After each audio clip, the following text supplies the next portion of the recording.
Bueno, vamos a empezar la clase de hoy. Buenas noches también, porque llegan los que van a llegar, que no pues.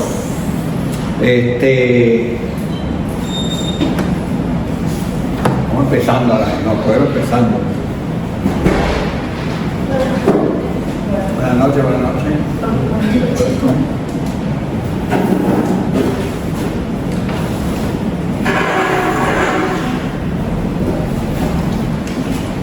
Bueno, hoy vamos a estar hablamos en la semana pasada que Dios ha querido salvarnos a través de los signos visibles, que son los sacramentos. Muy bien.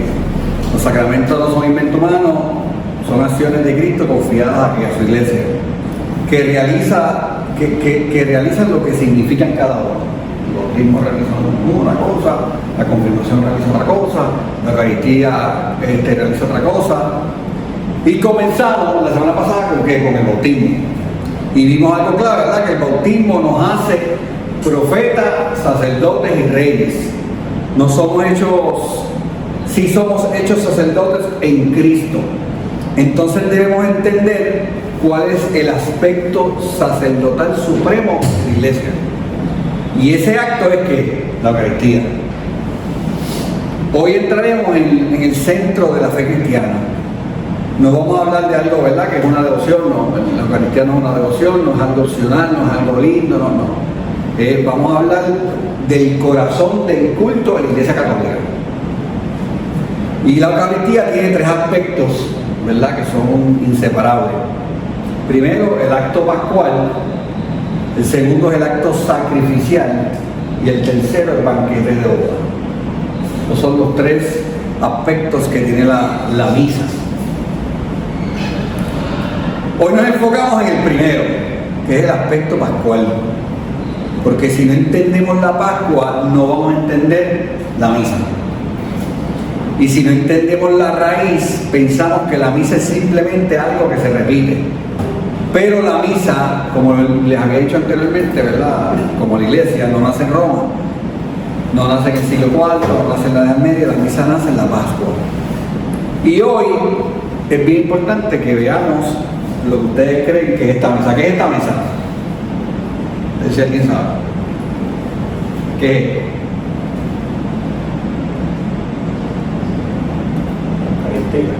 Eucaristía. Podemos verla y pensar, vamos a hablar de una misa católica. Pues no, esto es una mesa judía.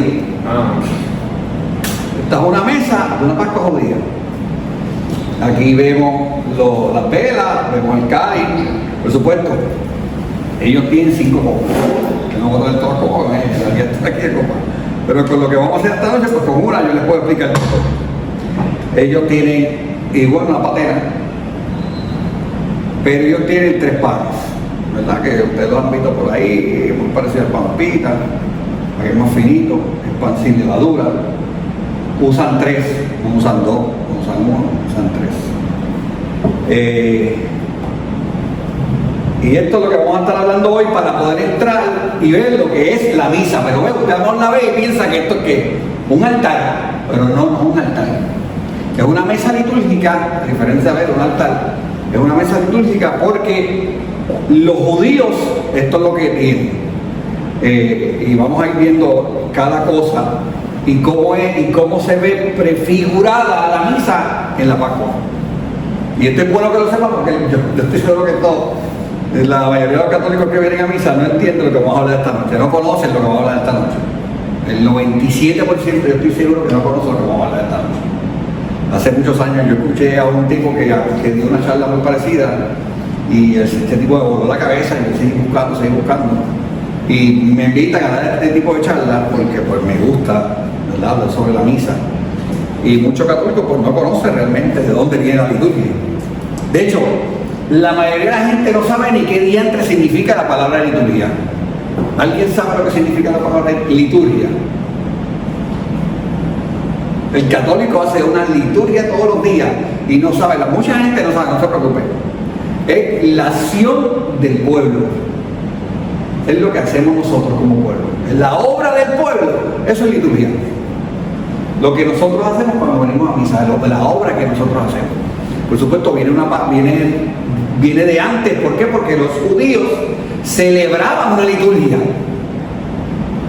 Que bien, ¿verdad? Para mí es bien importante estas palabras. Porque yo no puedo seguir una fe si yo no conozco realmente de dónde viene esta fe o de dónde viene esa fe. Entonces, para mí, el yo decir, yo soy católico y fíjate, nosotros tenemos una liturgia, y entonces yo poder vivir esa liturgia me da que un seguimiento, no me quedo en el aire, digo, pero bendito, ¿cómo es este invento? ¿Qué inventaron aquí? No, los judíos celebraban una liturgia y los católicos seguimos celebrando una liturgia. La palabra liturgia viene del griego liturgia. Está compuesta por dos términos: leitos, que significa que pueblo, y ergon, que significa obra o trabajo de ese pueblo.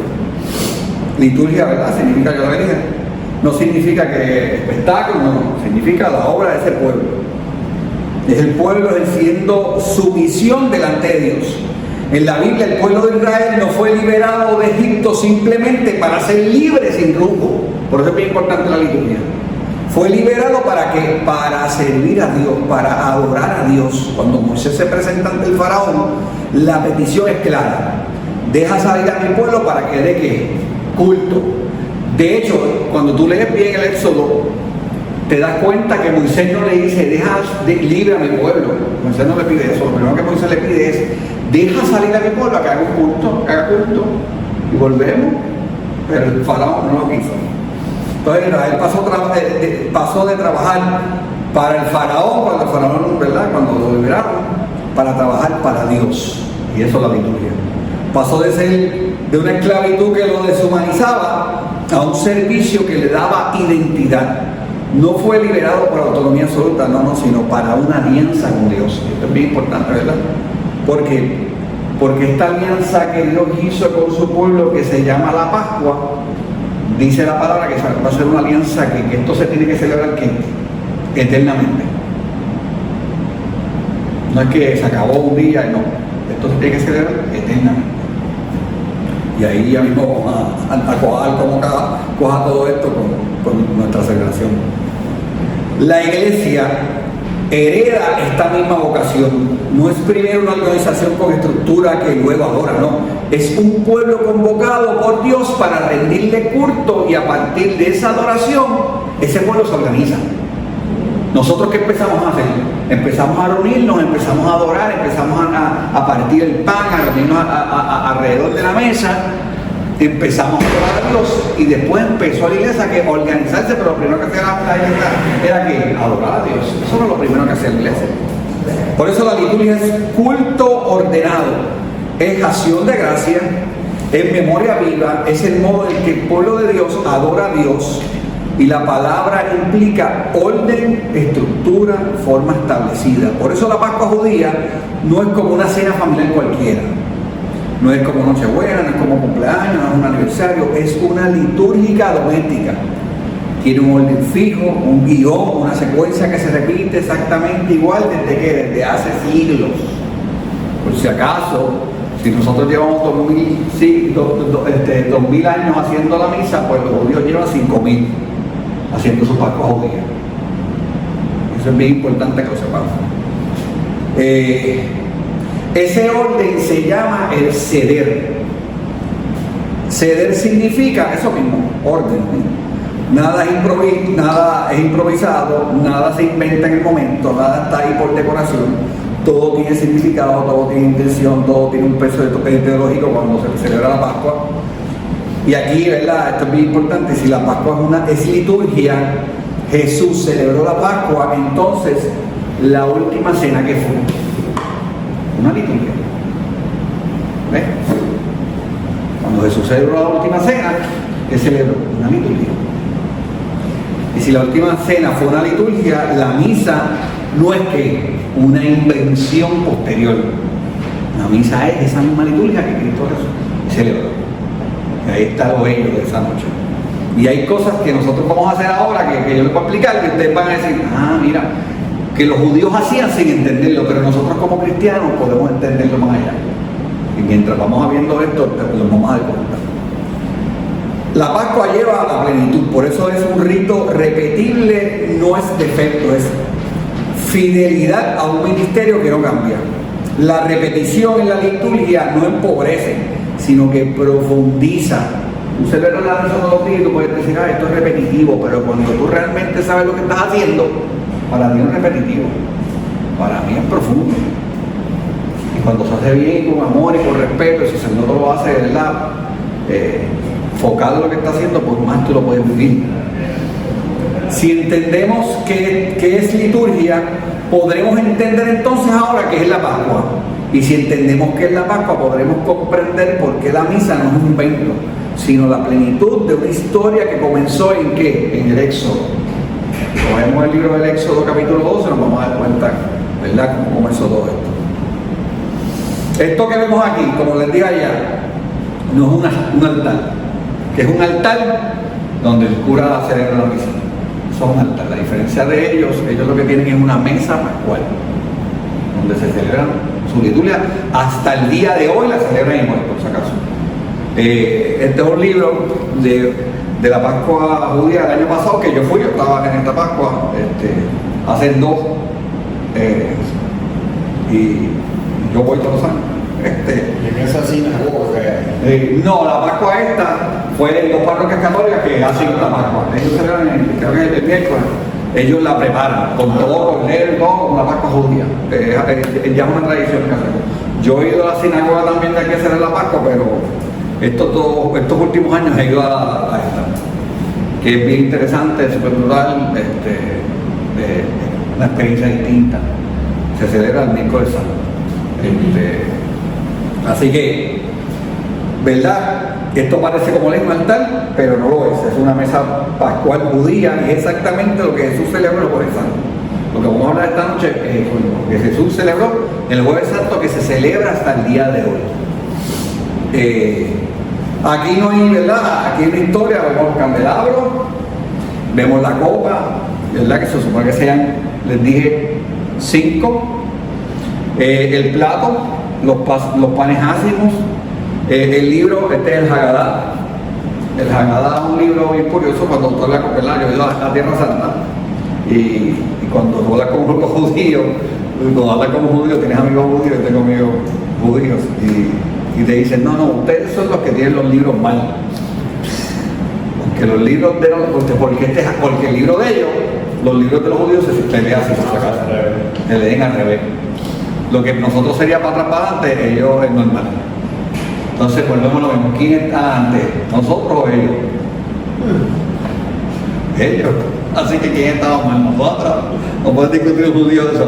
Pero este es el libro, el Hagadá, ¿verdad? El Hagadá es el ceder, aquí está el ceder, el orden de lo que tú vas a seguir. ¿Dónde vemos esto en la Iglesia Católica para que lo entiendan? En el misal romano. El misal romano, lo que el sacerdote, para que lo entiendan bien, es lo que el sacerdote tiene encima del altar cuando está consagrando. El libro ese que lee, eso es un ceder, ¿verdad? Porque eso es un orden.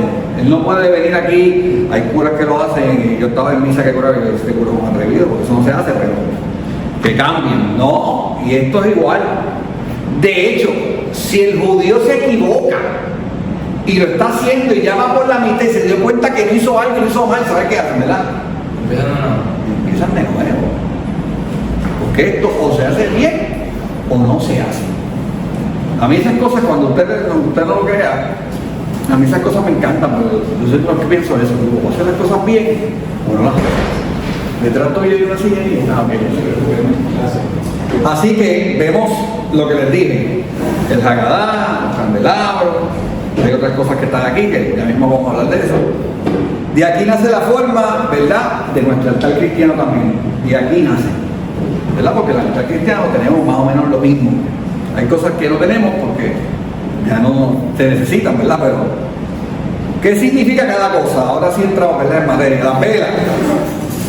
Empezamos con las velas porque en la Pascua judía, las velas, yo les expliqué, ¿alguien se acuerda en las primeras clases? Yo les expliqué por qué las velas. ¿Por qué los católicos utilizaban velas? Porque estaban antes de la primera clase. Creo que en la primera clase dije eso. ¿Por qué utilizamos velas? ¿Quién se acuerda? Porque ¿Perdonar a los judíos? No, por supuesto, pero no. Tiene que ver con el Génesis. La oración. ¿No se acuerdan la primera que estuvieron en la primera clase? ¿Qué fue? Mira, ustedes estuvieron en la primera clase.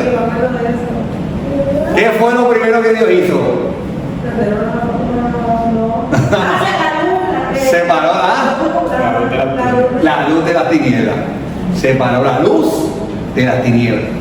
Por eso los judíos todo lo hacen con vela. Y los católicos también. ¿Por qué tú le prendes a un santo una vela? Porque Dios no. Porque ese santo separó la luz, supo separar la luz de las tinieblas. Y por eso es santo. No es porque sea Dios, no. Porque nosotros usamos vela por eso mismo. De hecho, si usted tiene un lugar donde orar, que yo les recomiendo eso, ¿verdad? Puedo hablar de oración en otro momento, pero que usted tenga un lugar en su casa donde orar. Siempre tenga una vela y enciéndela. Porque eso separa eso mismo.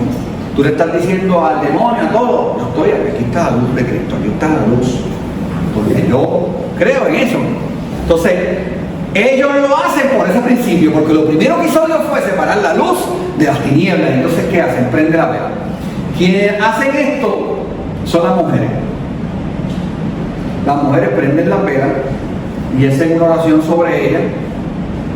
Es bien importante que entendamos algo. En la última cena no había mujeres. ¿Significa que Cristo, toda la Pascua que celebró, no hubo mujeres? No. En esa última cena no hubo. Porque el mismo Jesucristo lo dice. Yo he querido compartir con ustedes este momento. Con ustedes. Él quería tener esta intimidad con ellos para explicarle un montón de cosas. Es que cuando usted lea Juan, se va a dar cuenta. ¿Quién la aprendió? Los mismos apóstoles. O pudo haber sido una mujer la aprendió y después se retiró. Pero normalmente es un rito que hace siempre una mujer. La luz abre la Pascua, separa lo que le dije, la luz de las tinieblas, y la redención comienza con ¿qué? Con luz. Las copas, o las varias copas, ¿verdad? Dije que son 5 copas. Ahorita voy a explicar que hay varias copas en la cena pascual. No es una copa cualquiera, no son copas cualquiera. Es una copa de la alianza. En la Biblia, beber una copa significa aceptar un destino. Cuando Jesús toma la copa y habla en la nueva alianza, está usando un lenguaje que pascual. Esto lo vemos en el huerto de Getsemaní. Si es posible, Señor, aparta de mí este cáliz. Porque es verdad que Jesucristo celebró la Pascua judía, pero ¿fue igual que las demás Pascuas? No. Eso es bien importante. Lo vamos a ver hoy. El plato, hay otro plato más, hay 2 platos, pero yo ese plato no lo uso mucho, porque es un plato que usan los judíos hoy en día, antes lo usaban, que en ese plato tienen hierbas amargas, tienen un hueso. ¿Qué significa el hueso? ¿Alguien sabe? Cogen un pollo y lo dejan ahí, comido. ¿Sabes lo que significa el hueso? La costilla. ¿Qué no tiene el pueblo judío hoy en día para celebrar? ¿Qué ellos no tienen para celebrar hoy en día? ¿Alguien sabe? Para ellos culminar, para ellos celebrar, ¿verdad?, su Pascua como debiera. ¿Qué no tienen? No tienen el templo. El templo judío se destruyó en el año 70 de nuestra era. Los romanos lo destruyen. Cuando estaba el templo judío, ellos podían celebrar ¿con qué? Con cordero. Como hoy en día no tienen cordero, ¿qué hacen? Ponen un hueso como representación de ese cordero. Pero como no tienen templo, no pueden celebrar su Pascua como debe ser. Y eso es bien importante. Ellos usan ahí eso, tienen sal y tienen el dichoso huevo, que de ahí sale el huevo de Pascua. Lo que no tiene nada que ver el huevo y la Pascua, aquello lo otro, es el bendito conejo. ¿Quién diablos inventó un conejo con huevo? Eso es lo que nadie, todo el mundo está buscando dónde sale el conejo ese. Pero el huevo sí, por si acaso usted ahora va a conocer de dónde sale el huevo. El huevo sale de la Pascua judía. Hay un huevo. ¿Y ese huevo qué significa? Que ese huevo al final tú lo compartes. Eso se escucha feo. Mala mía, soy pecador.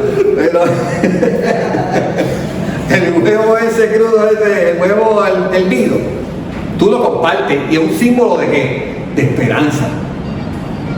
Es un símbolo de la paz cuando tú compartes. Por eso nosotros como cristianos, ahí viene el huevo de Pascua.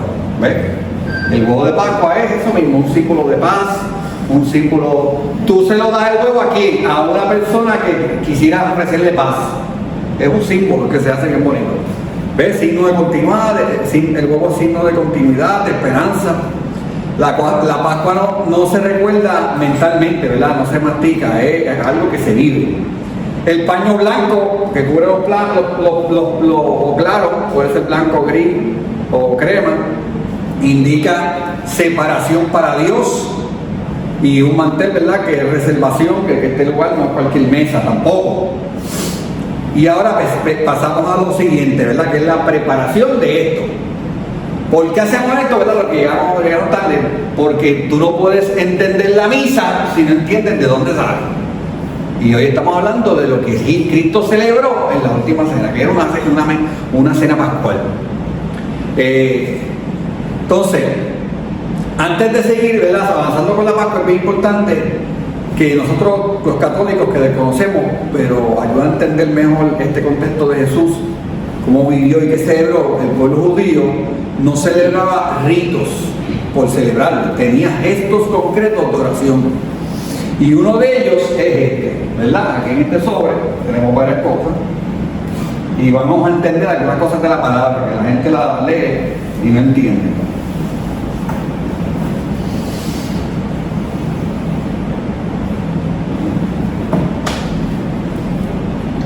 Este es mi equipaje y este es mi talita. Aquí tiene unas palabras del Éxodo, ¿verdad? Del canto de Moisés, de cuando los liberó y liberó el pueblo, ¿verdad? Y fueron libres del faraón. El judío cuando coge el talit, pues la oveja, que es algo que hace el sacerdote cuando coge ¿qué? El Eucaristía. No. Ay, Dios, se me fue la mente, pero ahorita me voy a acordar. Es la franja que ustedes ven del sacerdote que baja, el sacerdote antes de cogerla, ahorita me acuerdo, la besa. ¿Por qué? Porque eso es lo que representa al cura. ¿Qué lo hace persona Christi? ¿La sotana? No, eso que se pone. Por eso cuando confiesa también la estora, esa es la palabra, la estora, ¿verdad? Cuando usa la estora representa, está representando a Cristo. Pues esto, el talit, los judíos se lo ponen así, y aquí usted va a entender varias cosas de la Biblia. Usted se acuerda, Cristo usaba mujer más larguito, que había una mujer que se llama la hemorroísa, que estaba teniendo un sangrado en la Biblia, lo he escuchado 20.000 veces. ¿Qué toca esa mujer? La borla, eso. Cuando tocó eso ahí, se sanó. Eso es lo que toca. No es la borla del manto, no es la borla de eso. Es esos flequitos. Aquí están 4 nudos, eso es la Torá, ¿verdad? 5, perdón. Que es la Torá, el Pentateuco. Saben que es el Pentateuco, ¿verdad? Génesis, Éxodo, Número, Levítico y Deuteronomio. Los primeros 5 libros de la Biblia. Por eso hay 5. Y esto es lo que piensa, ¿verdad? Esto es lo que toca. Cuando la Biblia dice, cuando tú ores, entra en tu cuarto y enciérrate. Usted piensa en una habitación. No es una habitación. Esto.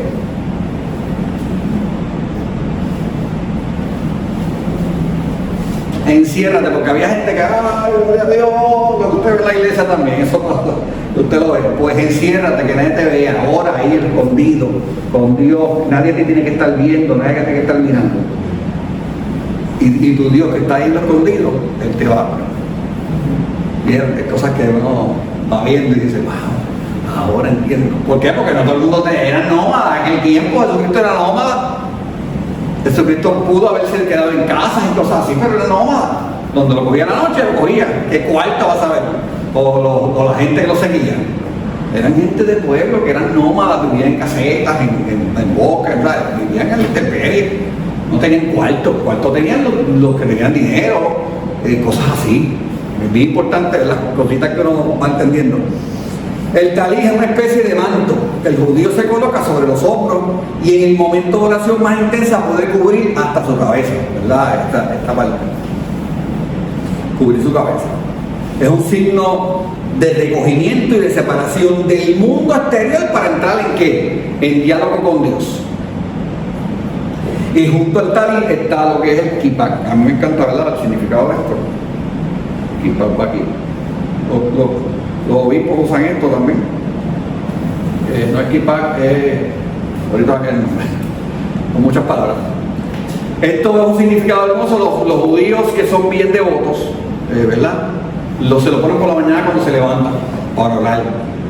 ¿Qué significa esto? Algo bien sencillo. Hasta aquí llego yo. El judío nunca se olvida hasta dónde llega. Hasta aquí llego yo. De aquí para arriba Dios. Yo no soy yo. A veces yo digo, nosotros deberíamos usar kippah para acordarnos de eso, porque a veces pensamos que somos la Coca-Cola del desierto. Y no, hasta aquí llego yo. De aquí para arriba, para el lado, es Dios. Pero esto es lo más que yo doy, más no doy más.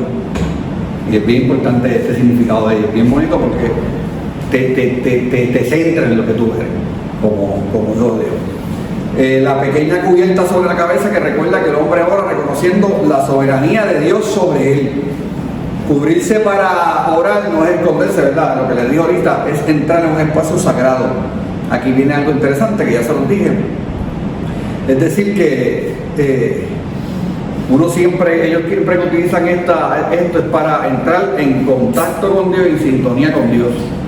Y la Pascua, ¿verdad?, como dije, no es una mera mesa ni símbolo, era también recogimiento, memoria y conciencia de una alianza. Y Jesús celebra esa Pascua dentro de ese mismo mundo simbólico. Y ahora entramos en lo que es la Pascua, ¿verdad?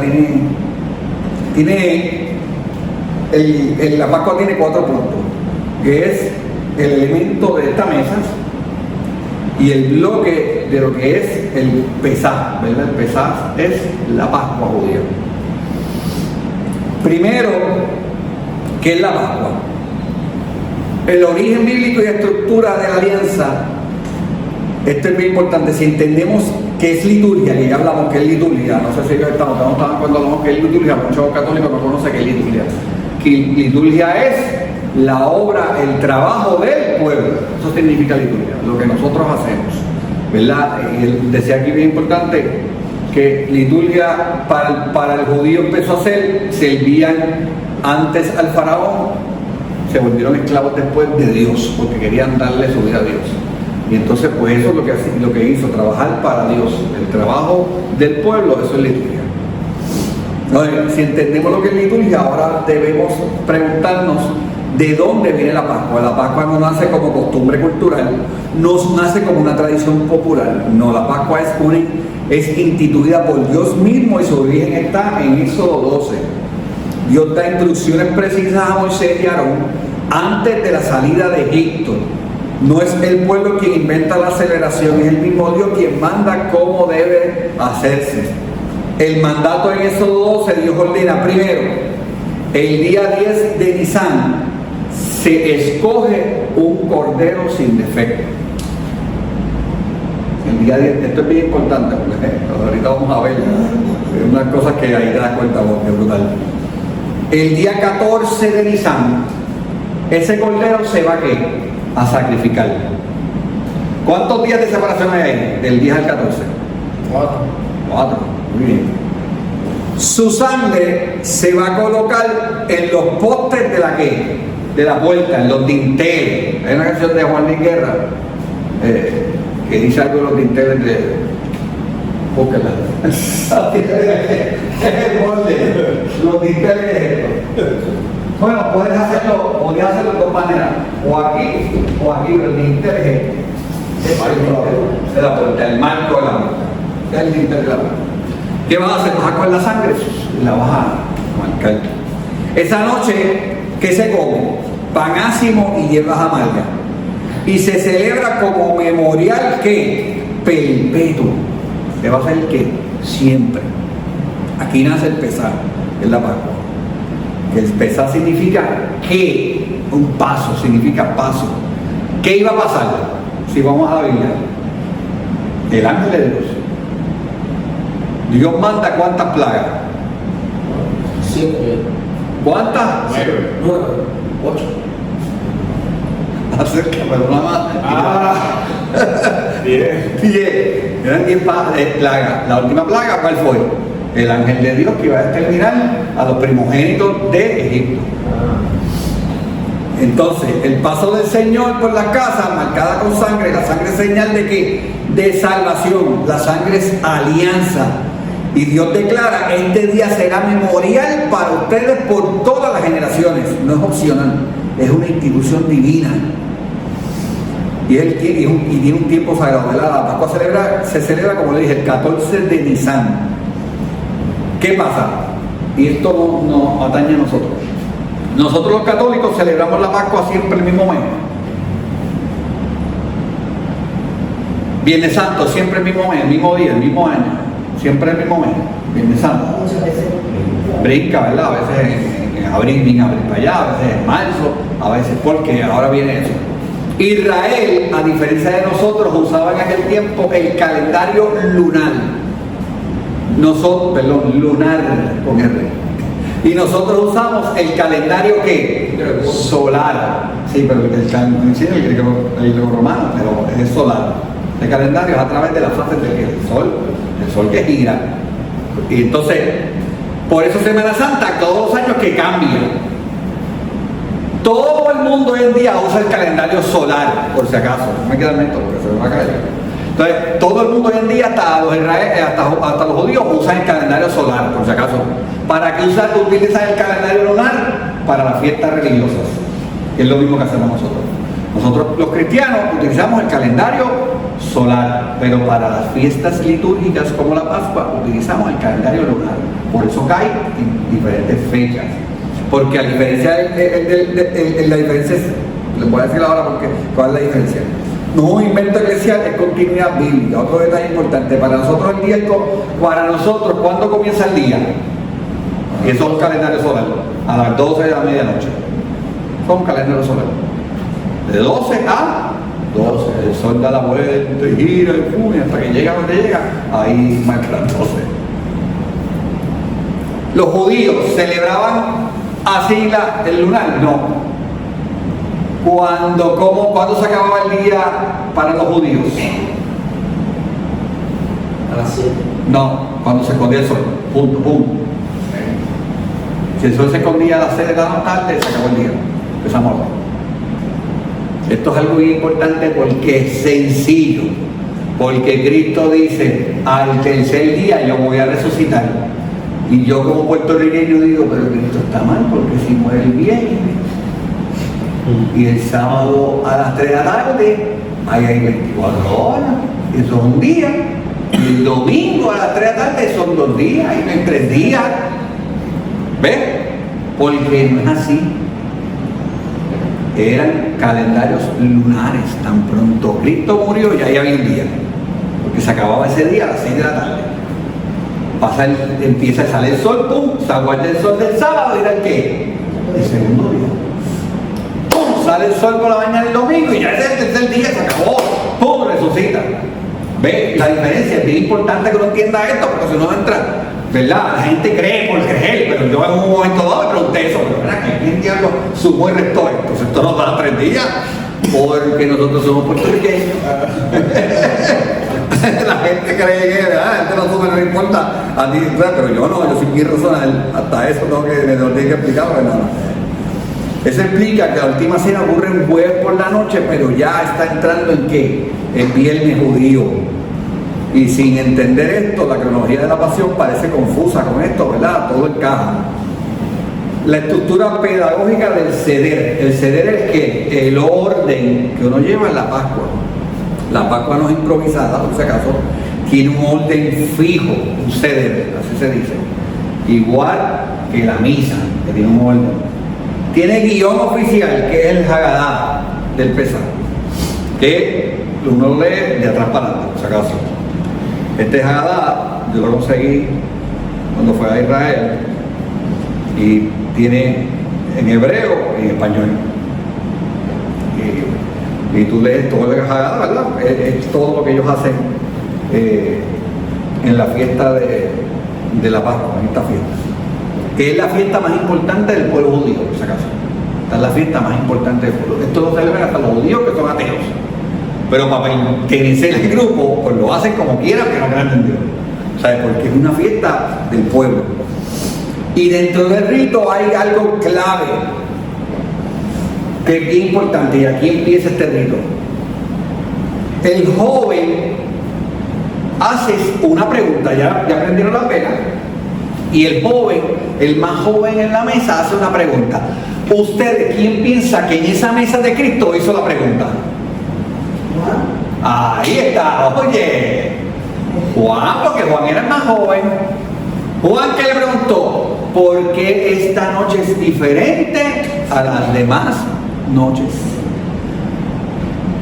Y la persona más anciana le explica a ese niño por qué, o a ese joven, ¿verdad? El más joven de él. ¿Quién explicó esto?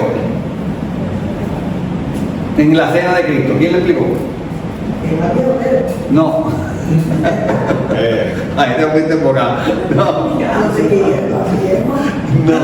El más viejo no tenía que ser el más viejo, el que más autoridad tenía. Autoridad. Cristo. Entonces lo hizo Cristo, el que más autoridad. Recuerda que Cristo tiene una autoridad después de Cristo. No, Cristo no es nadie. Con Cristo aquí no es nadie. O sea, pero él le da la ya, sí, pero eso después. Vamos, no puedo salvo ahora. Cuando yo muera y cuando resucite y todo, ahí Pedro. Pero en este momento la autoridad era Jesús.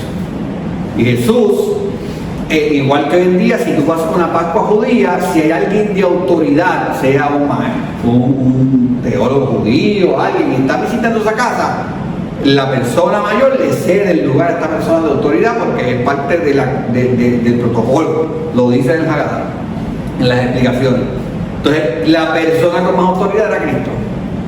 Pedro le hace esa pregunta a Cristo y el anciano responde. Ahí vemos algo bien importante, ¿verdad?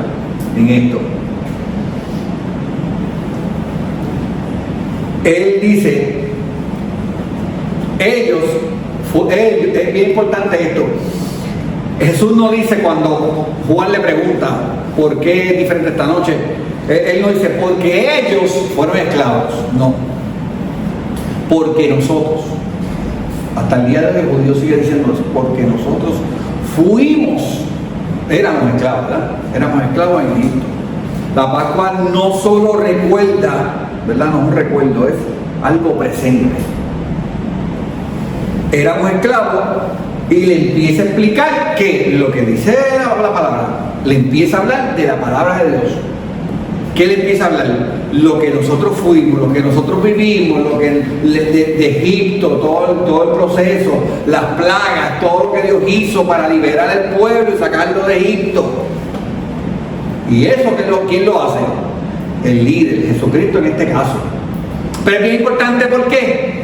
Porque curiosamente en la Pascua el que lidera, el que tiene el puesto mayor, o el anciano, es el que lee y el que medita la Pascua.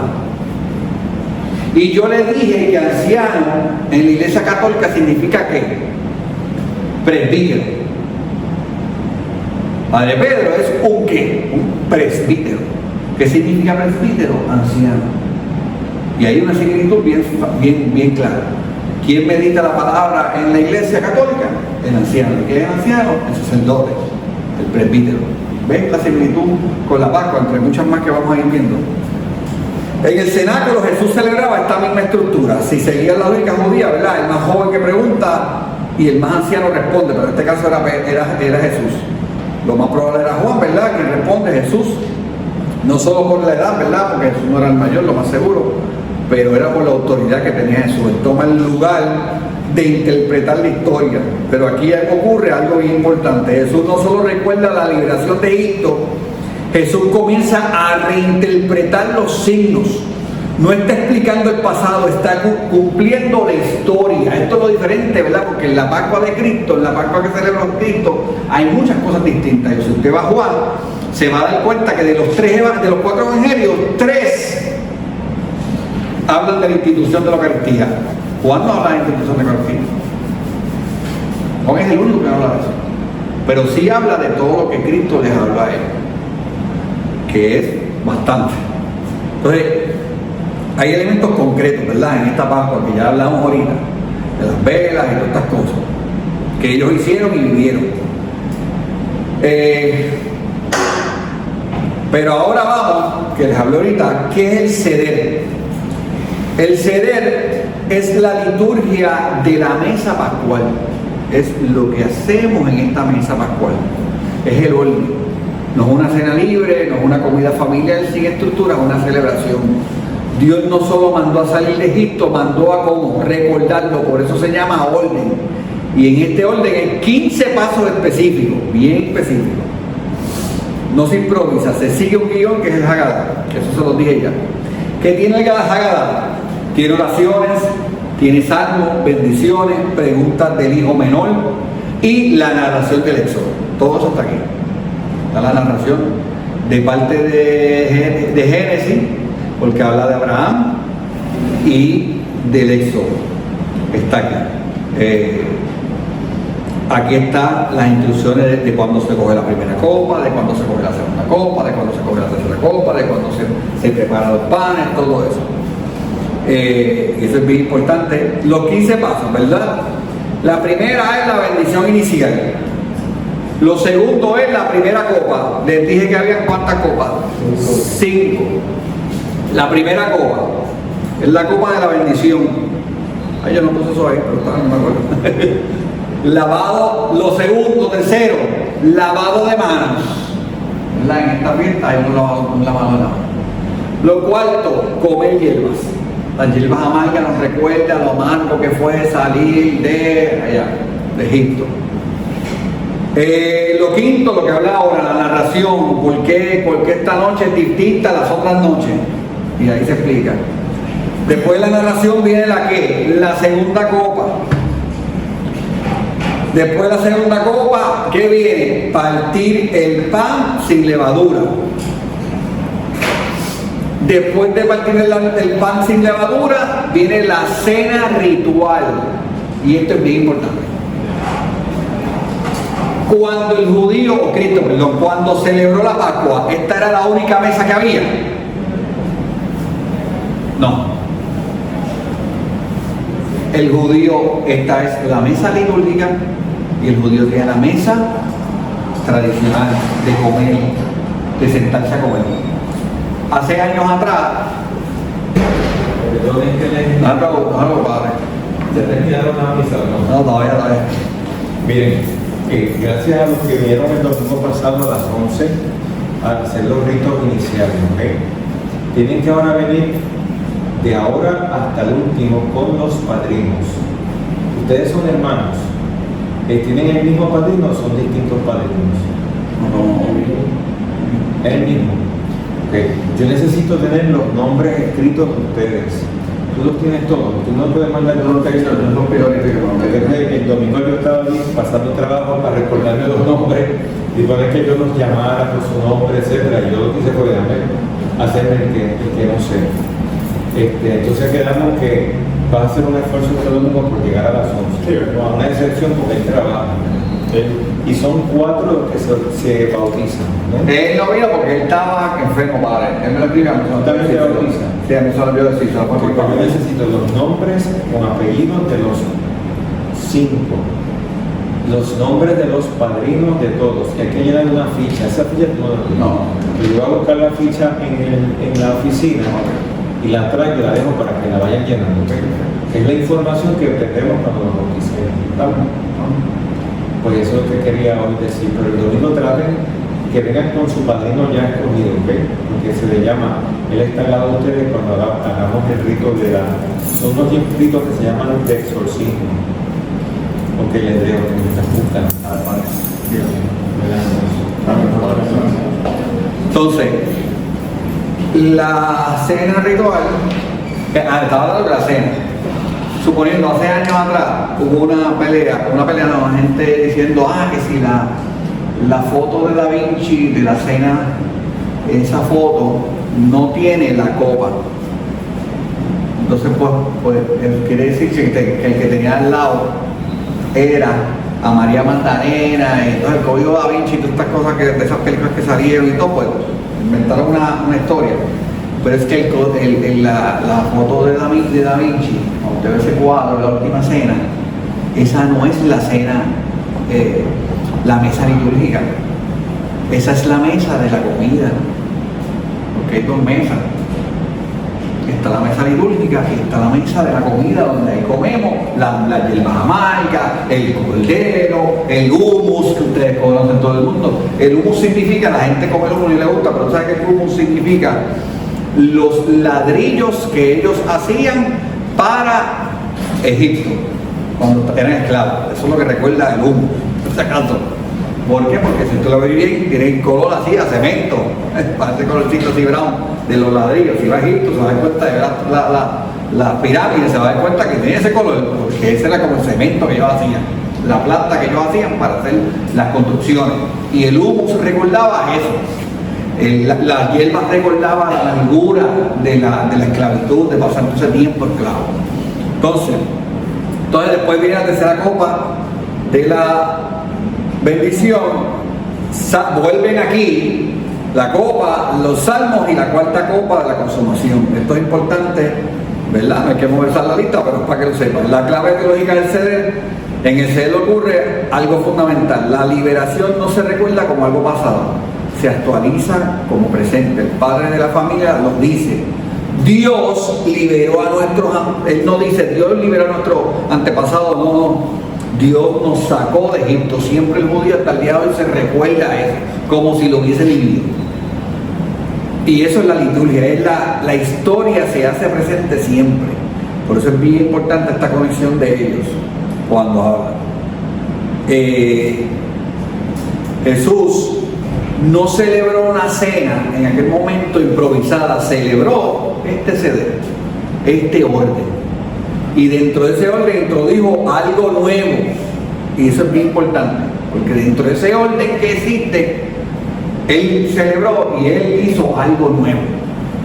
Que me imagino que en aquel momento para los apóstoles fue raro, porque cuando Él dijo: tomad y comer, este es mi cuerpo, pues esto no es parte del Hagadá, esto no es parte del ceder, del orden.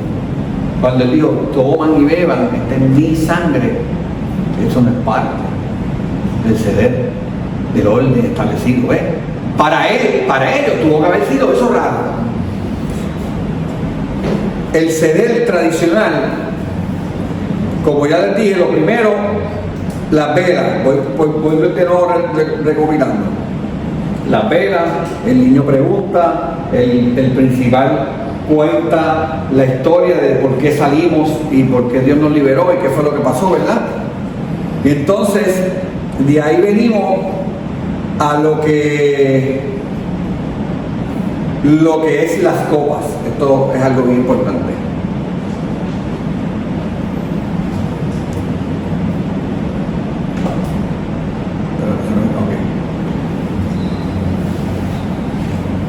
El que preside antes de la copa toma la liturgia y nos recuerda que primero Dios libera, Dios manda el cordero, Dios manda la sangre, Dios manda comer y Dios manda celebrar. La Pascua no es iniciativa humana, es la obediencia de un mandato ¿de qué? De Dios. ¿Por qué? Porque antes éramos esclavos y ahora somos libres. Es bien importante, de antes de celebrar la Pascua, ¿qué hacían los judíos? Los judíos limpiaban toda la casa porque no se comía pan con levadura. ¿Y sabes qué? Para ellos eso era bien bien exagerado, que no podía haber levadura por toda la casa, no podía haber un pedacito de levadura en ningún sitio. De hecho, lavaban los utensilios, lavaban todo, porque la levadura no podía estar en ningún lado, y eso lo decía la liturgia de aquel momento. No podía haber. Por eso el pan es un pan ácido sin levadura, y ellos trataban de utilizar este pan, hacerlo y que no quedara nada, y no hubiera levadura, no hubiera nada. Eso es bien importante. ¿Por qué? Porque nosotros como cristianos, cuando vemos ahí la palabra, que lo primero que pasa en la última cena, ¿qué es? Cuando vamos a Juan, el lavatorio de los pies. Eso es lo primero que pasa en la última cena. Porque para ellos fue bien extraño que Jesús lo hiciera. No era extraño que pasara, por si acaso. Porque en aquel momento lo normal era que entrara un esclavo, entrara un sirviente, entrara alguien y entrara y lavara los pies. Era parte del ritual. Eso no significa, eso significa que significaba pureza ritual, la pureza de ese ritual, mantenerla, era una preparación, era un paso de lo común de allá afuera a lo sagrado. Tú no estabas entrando a cualquier sitio, estabas entrando a lo que íbamos a celebrar, que era la Pascua. Por eso te lavaban los pies. Como lo hacían los esclavos, para ellos fue bien raro que quien lo hiciera, que Cristo lo hiciera. Dios hecho hombre lo hiciera, para ellos el Mesías lo hiciera. Y eso es bien importante, ¿verdad? Porque para ellos no era indigno que Jesucristo se rebajara a un esclavo. Pero ¿por qué lo hace Jesucristo? Para enseñarles algo de humildad. Se lo dice al final de cuando se lo hace.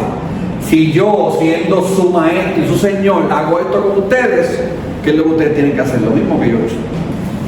Humillarse a los demás. Él lo que trató era de enseñarles, ¿verdad? Y así empieza la última cena.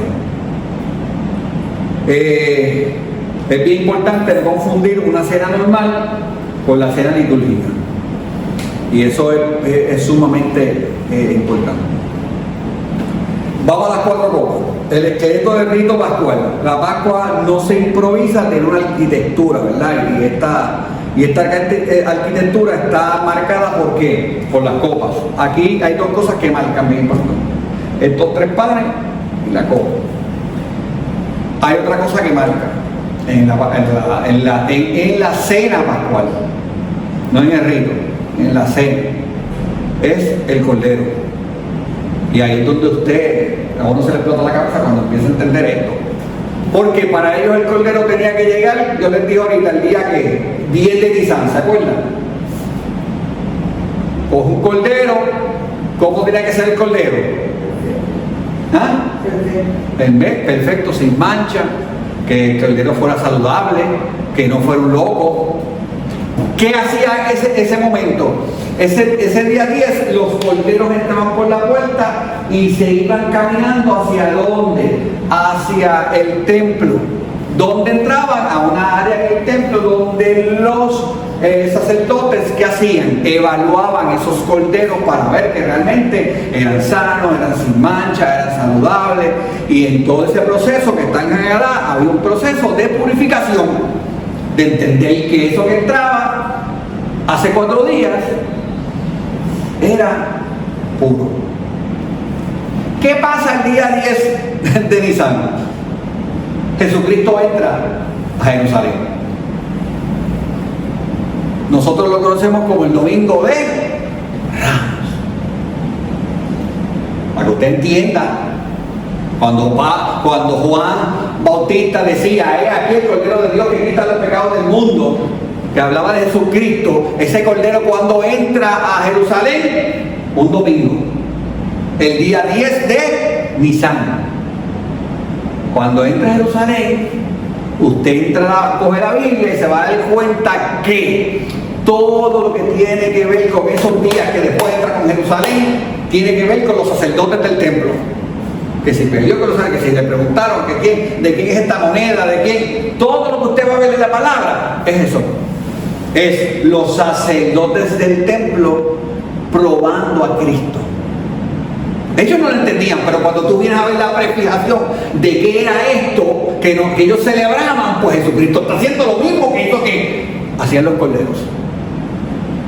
¿Entiendes por dónde voy? ¿Cuándo Cristo muere en la cruz del Calvario? Viernes Santo. 4 días después de haber entrado como quieren, como los corderos. Él muere el viernes, que es cuando se matan a los corderos, pero la pasión empieza ya con la última cena. Esto es bien importante, ¿verdad? Las copas tienen una estructura y la forma, ¿verdad?, de la primera copa, las palabras que ustedes y nosotros, que yo, ¿verdad?, vamos a reconocer es Baruch Atak Adonai Elohim Melach Haloham Baore Peri Agafen. Eso lo dice un judío cuando coge la primera copa. ¿Qué quiere decir? Bendito sea el Señor Dios por este fruto. ¿Dónde has escuchado eso? En la misa. Cuando coge el pan hace lo mismo. Baruch Atah Adonai Elohim Melech Ha-Olam Hapotan Elef Mirich Harajet. Que bendito sea el Señor por este pan, fruto del trabajo del hombre. Las mismas palabras, no cambia nada. Así que esto es bien importante que entendamos. La primera copa, que aquí vamos, la copa es de la santificación. Aquí se proclama que Dios es santo, que el pueblo es apartado para Dios. Esta noche no es una noche común. Y la frase clave, ¿verdad?, de esta primera copa es: la Pascua comienza declarando que somos pueblo santo porque Dios es santo. Por supuesto, déjenme decirle algo que ustedes ven que son 5 copas, ¿verdad? Si la bebe el mismo tipo, pues termina borracho. Es una copa que, ¿sabes?, tiene una medida y todo, y la dice cuánto es, porque no es que se va a saltarle.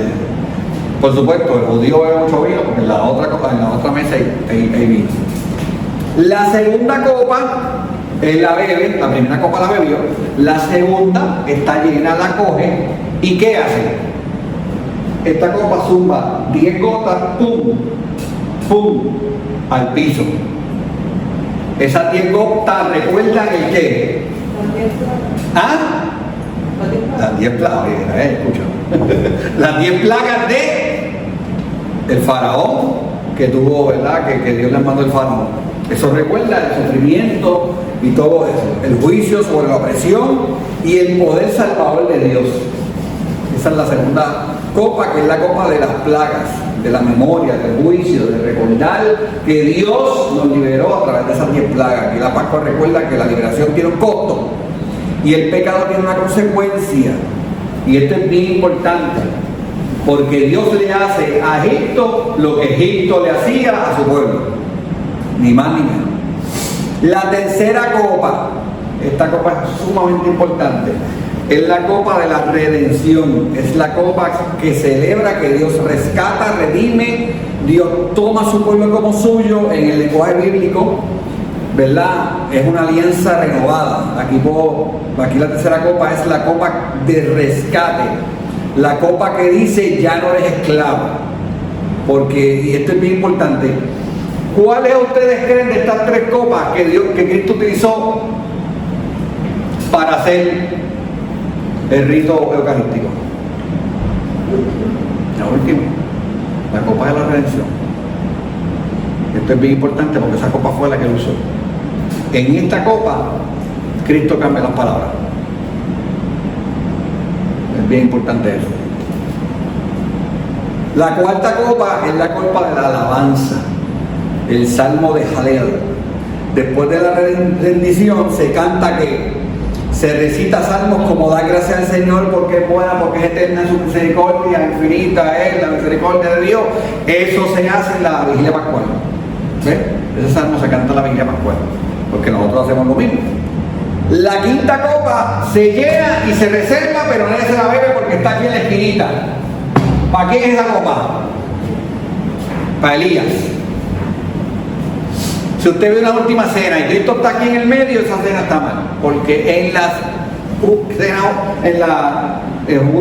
el rito judío, el que es el bravo, el que preside, está en un costado, está aquí, no está ahí, por si acaso. me gusta cuando yo veo sentando, no sé por qué, me gusta sentarme ahí. Y siempre se supone que está sentado para que no estoy cogiendo eso. Pero es aquí. Y esta copa se llena y no se la bebe por si acaso, ¿verdad? Llega Elías a beberse la copa esa noche, la copa está llena. Porque eso es lo que ellos creen. Pero Elías fue el que se... Sí, porque para ellos Elías es el símbolo de que cuando venga Elías, viene el Mesías. Por eso esa copa está ahí, ¿ok? Se deja servida, se abre la puerta, ¿verdad? La puerta siempre está abierta, por si acaso Elías llega, se la beba. ¿Verdad? Ahora entendemos nosotros por qué cuando Juan el Bautista estaba, todo el mundo lo comparaba con quién. Elías. Y él no, que tampoco. Pero, y eso es muy importante, que entendamos que esta copa nadie la va a beber, porque esta copa ya se revisó y se llama Juan Bautista. ¿Ok? Entonces. ¿Ah? No. Esta copa en la Pascua judía es para Elías, está llena para Elías porque el judío cree que esa parte es. Por si acaso, esta quinta copa no estaba llena cuando Cristo. Esta copa no se llenó. Pero en la Pascua judía sí. Todavía está el día que se celebra esto. Pero Cristo no celebró esto. Es bien importante, pero te estoy diciendo cómo es la Pascua judía para que entiendan. Esto no está como cuando Cristo hizo su la última cena, esto no estaba. De hecho, lo más seguro nunca estuvo. Pero la copa es una esperanza, la copa para el judío es la copa de la espera, la copa de todavía no, pero ya llegará. Y es bien importante, Jesús se mete dentro de esta estructura que acabamos de hablar. No rompe el rito, no lo destruye, pero lo cumple. No olvida Egipto, pero lo lleva a la plenitud.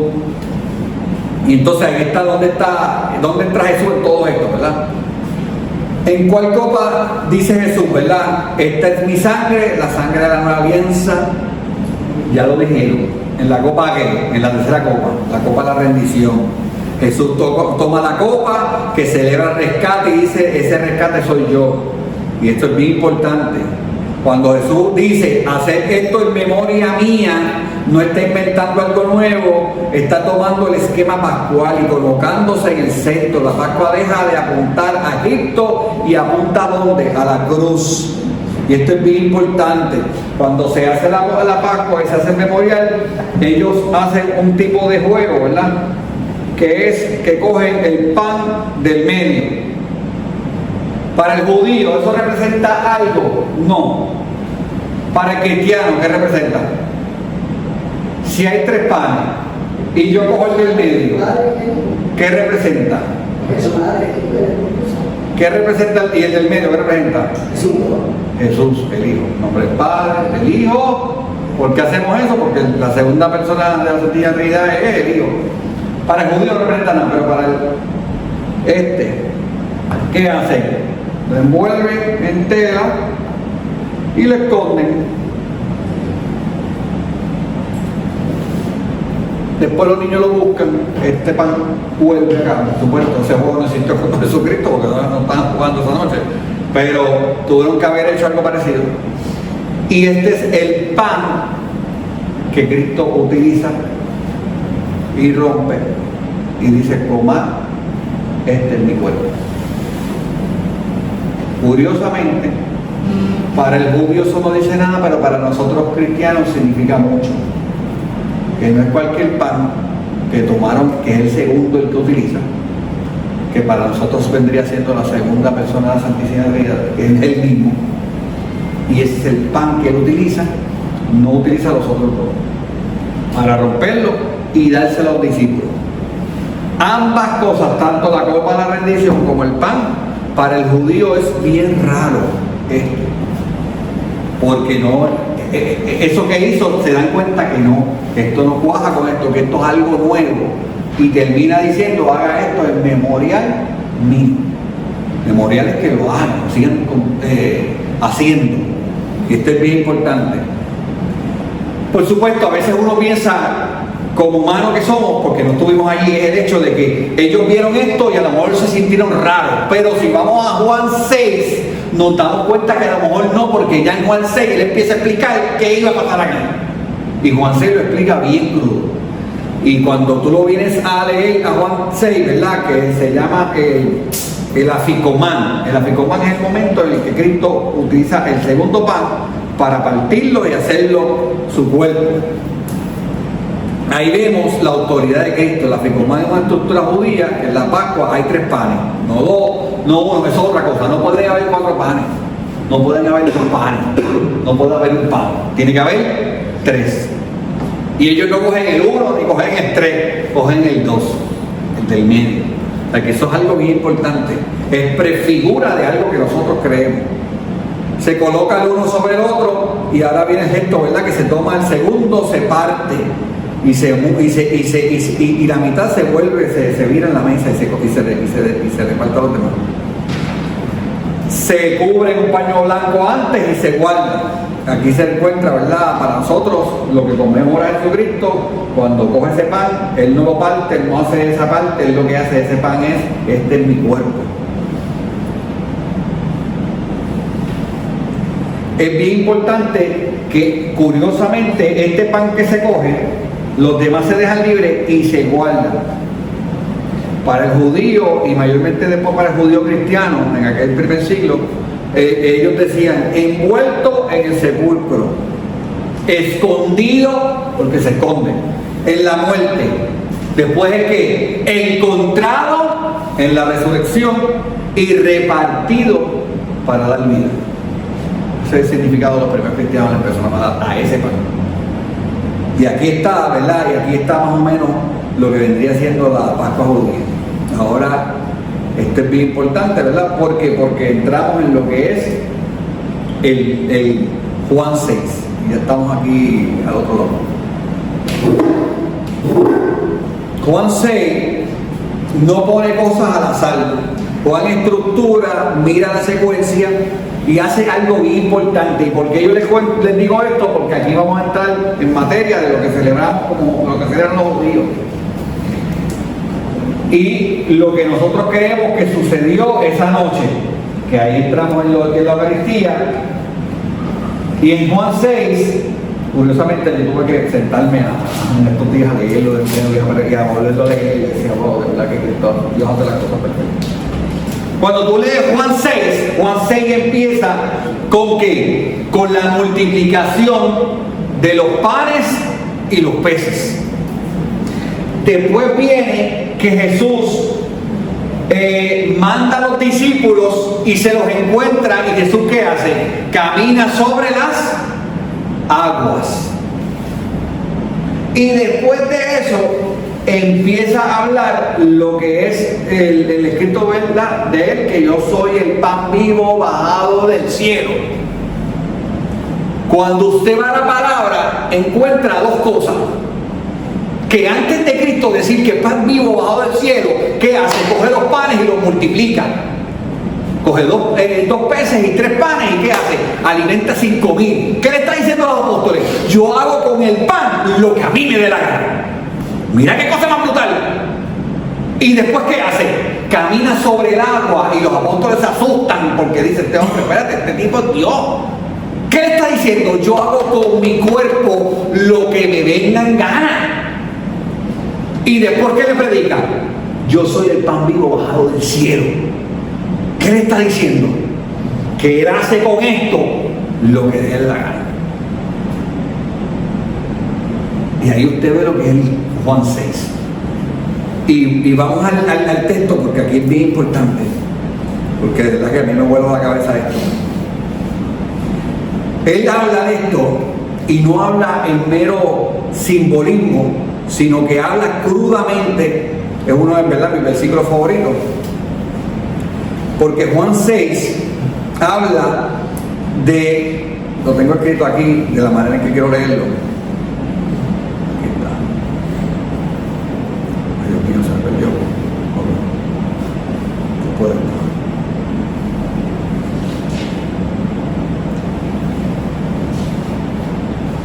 Aquí está. Juan 6 utiliza 2 verbos bien importantes.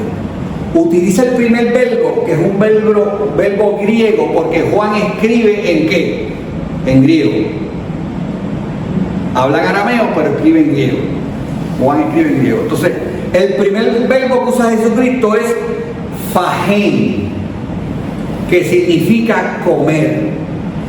Después, el segundo verbo que Jesús utiliza es trogein, que este verbo significa masticar, roer, comer de manera concreta, física. Y entonces ahí vamos a la palabra en Juan 6, 48, 51. Yo voy a cambiar las palabras, ¿verdad? Y voy a poner la palabra en griego. Yo soy el pan de vida. Vuestros padres, mira lo más curioso, le está diciendo a los judíos, sus padres comieron del maná en el desierto y murieron. ¿Qué era el maná? El maná era el pan que todos los días se levantaban y había pan. Era el pan que bajaba del cielo. Y eso, ellos comieron de ese pan, pero murieron. Les dice él, este pan que baja del cielo para que quien lo coma, este pan que baja del cielo para que quien lo coma no muera. Yo soy el pan vivo bajado del cielo. El que coma de este pan vivirá para siempre. El pan que yo daré es mi sars. Mi sars es mi cuerpo en griego. Para la vida del mundo. ¿Qué aparece aquí? La palabra sars por primera vez en el discurso. Y esto en Juan 6:52, aquí comienza el escándalo, porque aquí empieza a decir, si no coméis de peguén, ¿qué le dijo ahorita que era? De mi carne, y los sals lo comes del Hijo del Hombre y no bebéis su sangre, no tendréis vida en vosotros. El que, y aquí empieza a decir, el que trogón, ¿usted sabe lo que significa trogón? Le digo ahorita, el que no mastique mi carne y bebe mi sangre no tendrá vida eterna. Y aquí comienza lo fuerte, porque él sigue utilizando el verbo trogón, que es comer, masticar, a pesar de que ya la gente le está diciendo, pero ven acá, lo que tú estás diciendo no tiene lógica. Él no se echa para atrás, él no lo suaviza, él sigue utilizando ese verbo, lo lleva más allá. Por eso dice, el que come mi carne, porque mi carne es verdadera comida y mi sangre es verdadera bebida. Y el que trogón, el que mastica mi carne y bebe mi sangre, permanece en mí y yo en él. Así como el Padre viviente me envió, yo vivo en el Padre, también el que trogón, el que mastica, vivirá por mí. Este es el pan que ha bajado del cielo, el que trogón, el que mastica. Esto en griego, ¿verdad? Este pan vivirá para siempre. Aquí ya no vuelve al verbo anterior, se queda en trogón, se queda en el mastica, se queda en el comer. Y esto es bien importante, porque técnicamente, para que lo entendamos claro, Jesús usa esta palabra para decir que esta es su carne real. Y ya los apóstoles habían escuchado este sermón de Cristo. Este es el hermoso sermón que cuando Cristo dice eso, los que eran ya discípulos y seguidores empezaron a ir, los maestros de la ley empezaron a decir, pero es que yo no puedo, ¿cómo vamos a comer? Porque entendían que con lo que Jesús decía que tenía que masticar, la carne humana. No entendieron y se empezaron a ir. Y Jesús se dice a los apóstoles y dice, ¿ustedes también se van? Yo imagino que si ustedes se quieren ir, váyanse. Y Pedro le dice, pero ¿a dónde vamos a ir? Solamente tú tienes palabras de vida. Pero la gente se puso ahí y él nos llamó, no vengan para explicarle, es la única cosa que él habla bien fuerte y no les dice, vengan para sentarnos aquí que les voy a explicar. No, lo van a ver cuando, en la última cena. Lo van a vivir y ellos lo vieron aquí, porque él lo cambia todo. Y es bien importante para dar resumen a esto. Todo esto, la Semana Santa, Jesucristo, ¿verdad? Se estipuló que él, en la profecía, él cumple más de 300 profecías del Antiguo Testamento. En la Semana Santa cumple más de la mitad de eso. Y en esto nada más, yo les hablé como de 5 o 6. La primera es lo que dice el día 10 de Nisan. Jesucristo entra ¿por dónde? Por Jerusalén, el domingo de Ramos. 4 días en donde los mismos saduceos y los mismos maestros de la ley lo ven. Llega jueves, celebra la Pascua, empieza a celebrar con sus discípulos. ¿Sabes qué? Como tú tienes que adelantar la Pascua, tú puedes adelantar la Pascua, por si acaso. Lo que él celebró jueves, ¿cuándo lo celebraron los judíos? Sábado. La Pascua empezaba viernes por la noche y terminaba sábado.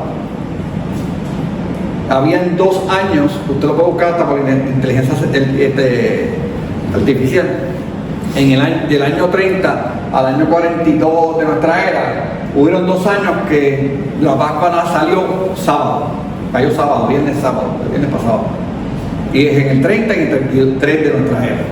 Por eso siempre se ha pensado que Jesucristo murió en el 33 de nuestra era. ¿Por qué? Porque cuando miras para atrás por las lunas, por los años lunares, por las lunas llenas, pues cuando miras, esos son los 2 años que salen, más ninguno. Hay gente que dice, no, la Pascua fue miércoles, empezó y fue viernes.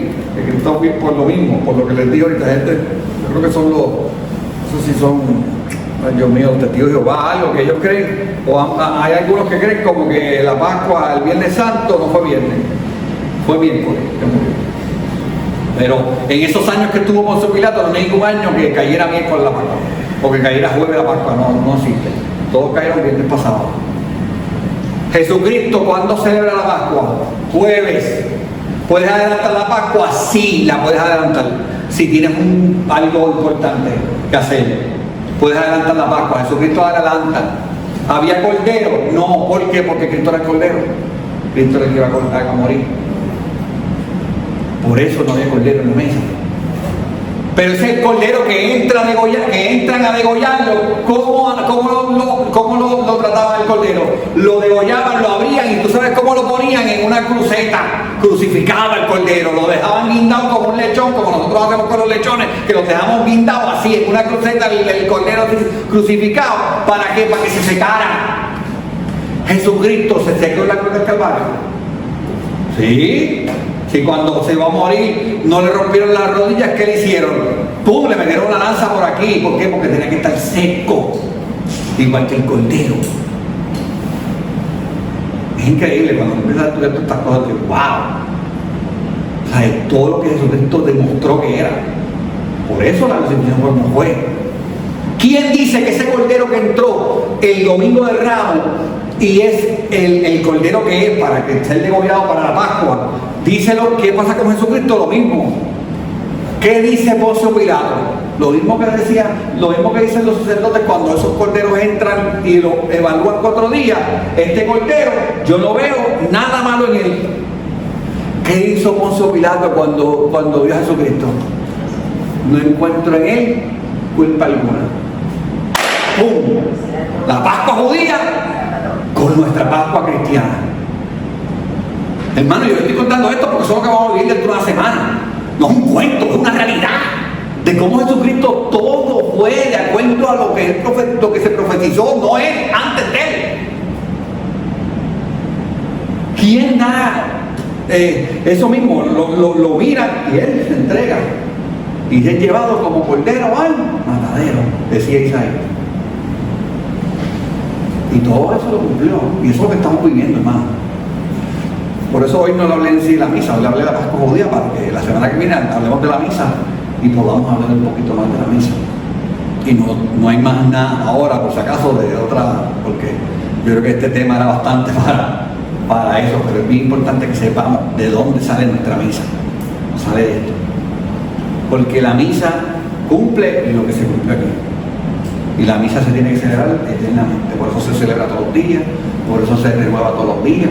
Por eso vamos a hablar la semana que viene. Una pregunta, entonces la hostia hay que masticarla. ¿Ah? La hostia hay que masticarla. Bueno, la hostia normalmente ¿cómo se dice? Se disuelve. Pero en todo el colegio nosotros decimos que no podemos masticarla. No. Ahora me embalada porque no sacan la. Bueno, no hay ninguna. Pero ahora como tú dijiste lo de. Bueno, sí, porque lo que él quería decir era que era su carne realmente. O sea, que esto era subjetivo a ser su carne. Yo soy el pan vivo, bajado del cielo, el que no mastica, el que no come. antes, ¿verdad? Se tenía un pensamiento de que como era Cristo, pues no se masticaba.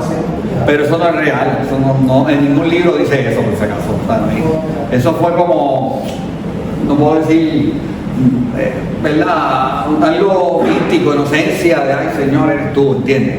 Pero si tú te masticas a Cristo, te lo masticaste ya, ¿no? Que es parte de él, lo dice en la palabra de Dios. O sea, el que no mastique, ese es un verbo bien crudo que lo utiliza, porque en ese, yo les invito a que en estos días, ¿verdad? Lean el capítulo 6, mayormente eso, se va a dar cuenta que en un momento se lo dicen los mismos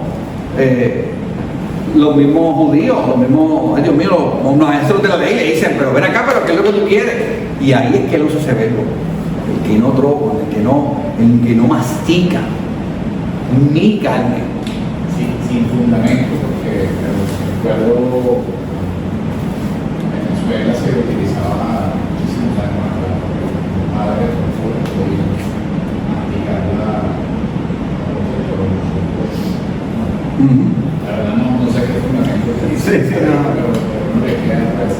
se usaba por eso, pero realmente la hostia hoy en día, pues tú te la comes y eso se disuelve, o sea, no tienen que masticarlo, pero era lo que Cristo quería fundamental. Y otra cosa, ¿verdad? Que es lo que nosotros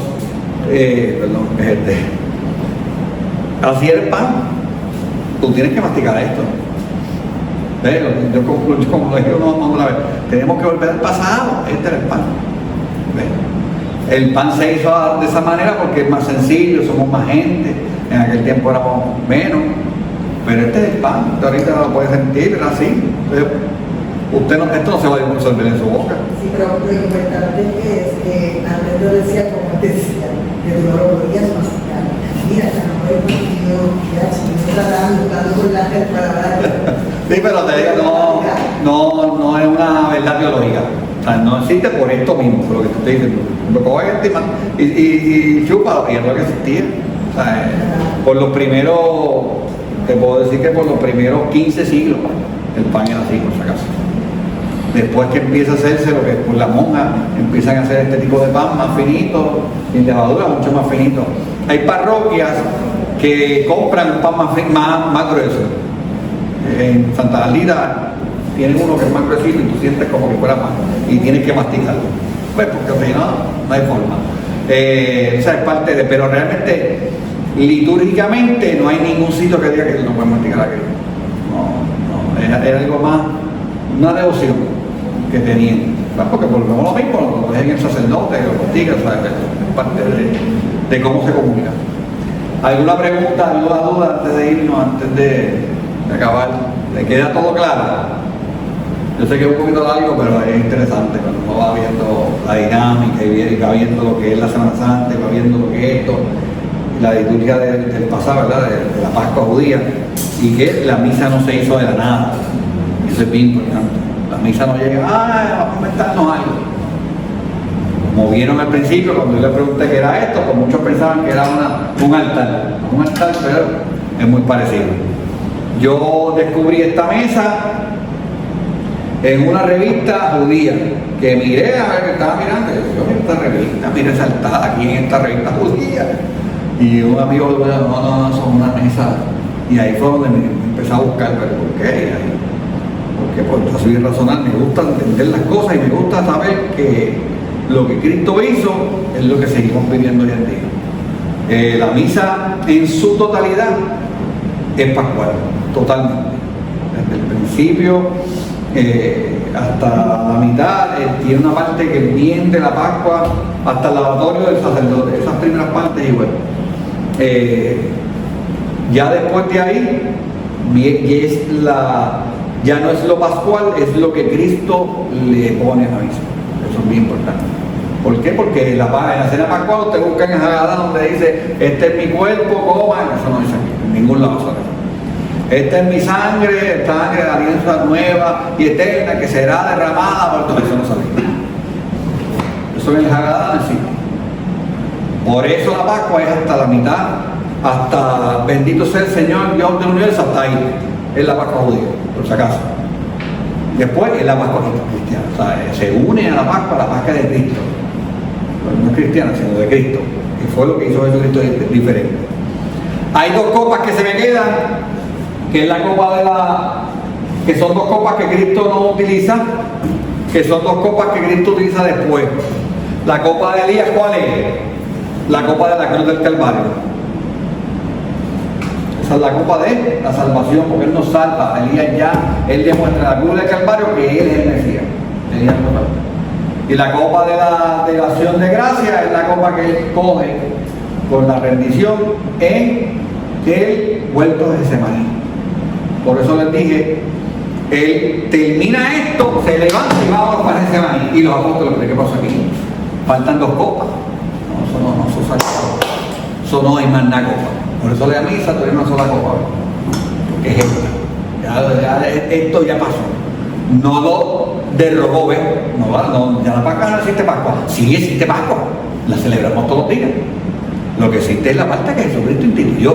Porque Jesucristo vino aquí a darle plenitud, a darle sentido a las cosas. No a dejar las cosas igual. Pero hay dos copas que ya no se usan, por eso y es bien importante eso. Vamos ahora, en nombre del Padre, del Hijo y del Espíritu Santo, amén. Señor, gracias por esta noche, gracias por hablarnos, gracias Señor por hacernos entender la Pascua de nuestros hermanos judíos, la Pascua que empezó contigo en el Éxodo, Señor, de tú habernos liberado. Porque yo también soy libre a través de la sangre de Cristo, yo también soy libre a través de la sangre del Cordero de Dios que quita el pecado del mundo y me liberó en la cruz del Calvario. Te pido por mis hermanos que están aquí, Señor, que entiendan esto, que entiendan que la iglesia no inventó nada, sino que fue todo invención tuya, Señor. Que entiendan el amor que uno tiene hacia esto, que es porque tú me amaste primero. Gracias, Señor, por cada uno de ellos, que ellos se llenen de ti en este tiempo, que ellos la cuaresma la aprovechen y tú les hables al corazón de cada uno de ellos para que ellos mismos vayan buscando y sintiendo hambre de conocer más de ti, más de esto, de tu palabra, de tu pan, de que tú eres el pan vivo bajado del cielo y el que coma de ti vivirá para siempre, Señor, porque tú, Señor, tienes palabras de vida eterna. ¿Y a dónde vamos a ir, Señor? Solamente a ti.